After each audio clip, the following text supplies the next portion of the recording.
since the mic is with you, so you can take it from here. Yeah, so I think, as Ajay mentioned, and as everybody's mentioned, replenishment we would all love to go after it.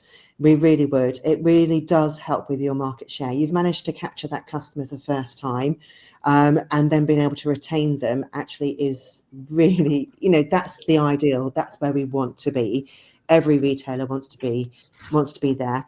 And then it's claiming that market share and keeping hold of it, and then kind of growing on it as people then kind of talk to their friends and recommend your brand to them. It's all about that retention, so increase in lifetime value. I think every retailer has one of their key KPIs as being lifetime value.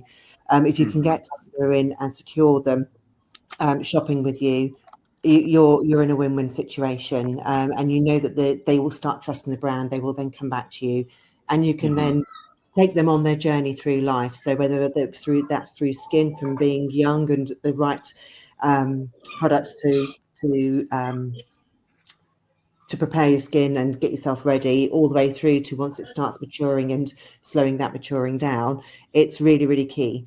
And then it's all about, if you're able to kind of retain them, it's what else can you sell them? We all know that, and I know as I've gotten older, I'm piling a lot more on my face than I was previously. So it's that is quite visible. I can say that. Okay. You guys look great. Thank you. I was wondering if you were going with ES, but that was quite visible. So, but we do, and we start really thinking more about what we put on our skin, and really consider it. And once we find something we generally do like it, then we want to add to it. Yeah. So there's so much by getting that customer in the door and then retaining that you can do in order to make sure that you keep hold of them through those replenishment strategies. But that is the challenge. It's the replenishment strategies. And I think we've already spoken, both of us, about the resource that's required to go into that. So thank you very much. Like the great explanation. But I would like to ask a small follow-up question. So when the retailers try to acquire those customers, you mentioned at the beginning of the slide, they are spending tons of money to acquire the customers. Why, when I talk with the retailers or the people in the market, they are spending huge amount of money, they are spending huge amount of budgets, but why they are not focusing on retention as much as they focus on the customer acquisition cost?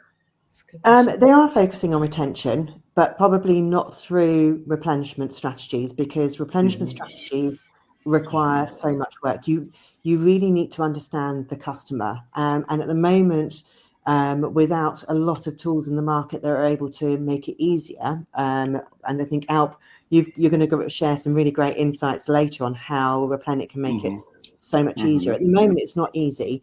We've got as retailers, we make generalizations. We will have a look at our full database. We'll have a look at what our customers bought, and those then returning customers, we go, right, okay, they have returned anything between 2 and 8 weeks.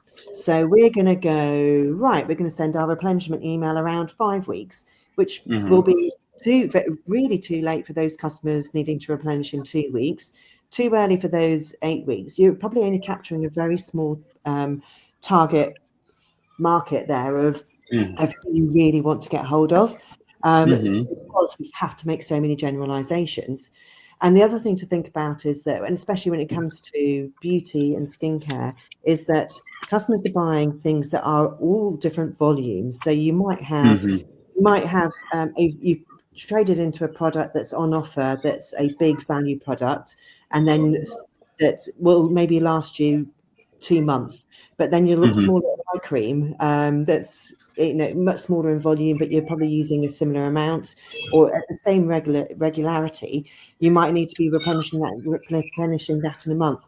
Trying to understand all of those steps, all that basket within your data. We all have that data, but it's understanding it, building rules around it. That's where we're all struggling. And then you've got to throw in the final piece, and I think I'm probably talking about stuff on the next slide as well, is that I just realized. So let's go to the next slide and then the complete Margarita. That's, by the way, great explanation. We are also hiring. So like Yeah. if you are still, if you will consider, so like we should talk about it later maybe. Yes. So it is. It's this. There's so many things to think about when you come to replenishing a customer. I've kind of covered off. You've got multiple products in a basket. You've got different usage rates. You've got just even things about not necessarily the time of the month, but it's understanding where people's finances possibly are as well. You've got there's lots of little bits and pieces. What your promotional calendar also looks like versus your replenishment strategy. Not only internal like the facts, also we need to consider external facts like the Exactly. seasonality, like the day of the month, day of the week. So like these are really important. Thank you very much. Great. Like so far I'm enjoying very much. I hope our audience as well. Yeah. And then the final piece, and this is never considered, and actually until we started talking before, out of stocks. My goodness, I think the amount of replenishment emails that I've been sent out when you literally get there and you're like, there we go. Oh yes, reminder, I need that. Oh, it's out of stock. Oh, right, great. So all of this information is really, really hard to pull together. It's, as I said, we have the data. We don't have the time to be able to build out the correct strategies. Thank you very much, Margaret. A great explanation. But I would like to ask a follow-up question at this point.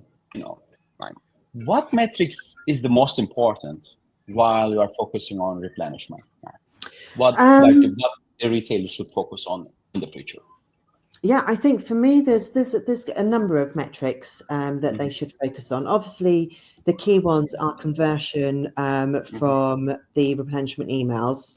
I think that is really key, and that will give you a good indication of whether the time of your emails is effective or not. Excuse me. And then it's all thinking about the added revenue what that revenue is converted into. They're probably the two real key things.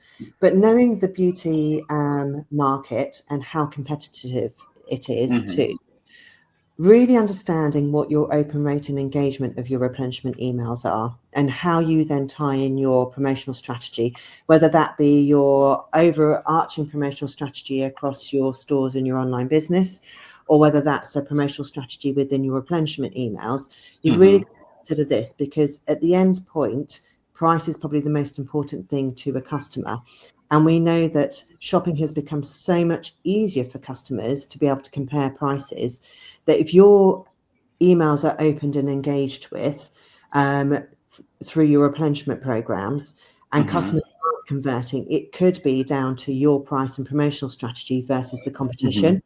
So your replenishment program might be working really, really effectively. However, if you're not converting, then you might be having to think about what your pricing and promotion strategy is and what you're then going to do to support the conversion rate improvement from your replenishment strategy. Fantastic answer. Thank you very much, Margarita. I do appreciate it. I would like to follow up one question, like with Adeola. Adeola, you are working with different retailers, especially on the email marketing, the challenges, and you are helping them. So, like in your mind and based on your experience, what an ideal replenishment journey looks like? Oh, brilliant question. The ideal journey essentially takes into consideration most of the things that Margarita has said. So it's a follow-up that makes sense. And it goes beyond replenishment, even having reviews. If you know that a customer has used or bought this product a few times, you don't necessarily need to send a review. But if it's their first time using the product, yes, send a review, but take into consideration returns or cancellations of orders. So a great program or a great automation really does go deeper on the customer level. It doesn't sit at automation level. We're looking a lot more deeper into how a customer has interacted, who they are in the journey. So are they a first-time user? Are they a VIP customer? Are they actually a lapsed or returning customer? And how are we going to engage with them until the point of replenishment? So it all comes into consideration, because those touch points before replenishment also will determine how that customer interacts with your campaign. So, you know, taking away the price sensitivities, the timing, whether or not it is down on user level in terms of replenishing at the right moment.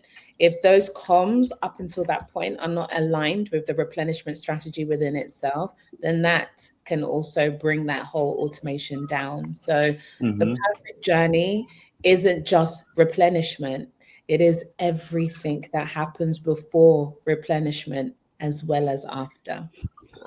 That is great. Especially I like the idea of like sending surveys or NPSs. So Hmm. like I'm taking into this in my mind as a like the product feature. That is because like after the first experience, I think if in order to sustain the retention, you need to understand the customer's first experience. If there is any like the challenges he or she is experienced with the product. So like that's why we can focus on the product retention too, because like yes, we have user retention, but also like how happy the customers with the product. So we need to understand that one as far as I understand, right? Yes, no, exactly. But you see, the thing is, retention isn't just about retaining the customer on your Mm-hmm. product. Mm-hmm. Retention is about retaining the customer with you. So if your whole strategy is just focused purely on replenishment, but it's not considered within the entire ecosystem of what that customer receives, then ultimately that program may fall because the customer doesn't see replenishment, it doesn't see reminders, it doesn't see out of stock, it just sees you. And it Mm-hmm. doesn't know that one department is controlling this and another department is controlling that. They literally Mm-hmm. just see you. So I everything see. needs to work. As this slide is showing 8 steps in a circle, that circle is almost like an infinity. It is an ecosystem, and everything has to Definitely. coexist in line with your replenishment Mm-hmm. program. So when you're thinking about retention, it's not about thinking about retaining the person on a product because, okay, this water, I drink Buxton water, and it's not a replenishable product. But what I'm Mm-hmm. trying to say is, I will choose to go to a specific place to buy this water over somewhere else simply Oh. because of the environment, and I know that I can get other bits and pieces in that store. Price Mm-hmm. can be a thing that sways a customer away, but it doesn't have to be if the entire experience with you is a star, right? So Right. that's why I Fantastic. say that replenishment is very much necessary, but it must also sit in the ecosystem of the entire customer experience for it to really hold its weight and value and retain. Mm-hmm. So that way, other external factors won't necessarily be something that works against you, but actually works with you because you've seen the whole journey, not just Journey. a moment of it. Does that make sense? Fantastic. Really, pretty much. Thank you very much for a detailed and the extensive answer. I do appreciate it.